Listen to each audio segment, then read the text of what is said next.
Pipilitin nga ni Divina na kunin itong si Princess.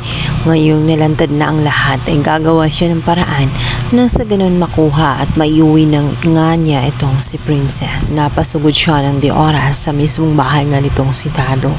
Samantala, bago pa man dumating itong si Divina, masayang naghahain nga itong si Princess. Nangako siya sa kanyang ama na hindi iiwan at habang buhay silang magsasama. Subalit, mag-iiba ang timpla dahil bigla na lamang darating itong si Divina at magpupumilit na kunin na nga itong si Princess upang punan na nga ang mga nawawalang oras at nasayang. Talagang paninindigan ni Divina ang kanyang pagiging inainahan dito nga kay Princess. Ngunit may maitim siya na balang.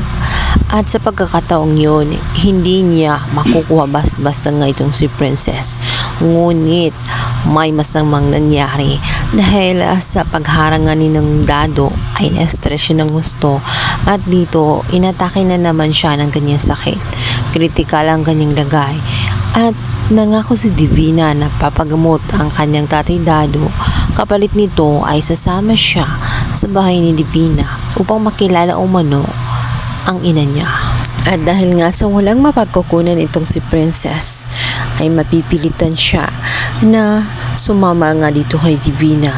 Nilagay niya sa alanganin ng kanyang buhay sapagkat hindi naman niya totoong ina itong si Divina. Ginagamit lamang niya itong si Princess nang sa ganoon maisagawa ang kanyang mga plano at pasusunodin nga itong si Princess. Nangako si Divina na maging maayos ang kanyang lagay sa loob ng kanyang bahay at magiging para siyang prinsesa. Ngunit ang lahat ay guni-guni lamang pala sapagkat pahihirapan ni Divina itong si Princess. Dahil alam naman niya na hindi niya ito kadugoy dahil anak ito ni Charlene na mortal naman niya ang kaaway. Sa kabilang banda, dito naman ay magsasalita itong si Charlene na kung siya lamang ang masusunod ay hindi niya papayagan na sumama itong si Princess sa bahay nga ni Divina dahil kilala niya ito na napakademonya.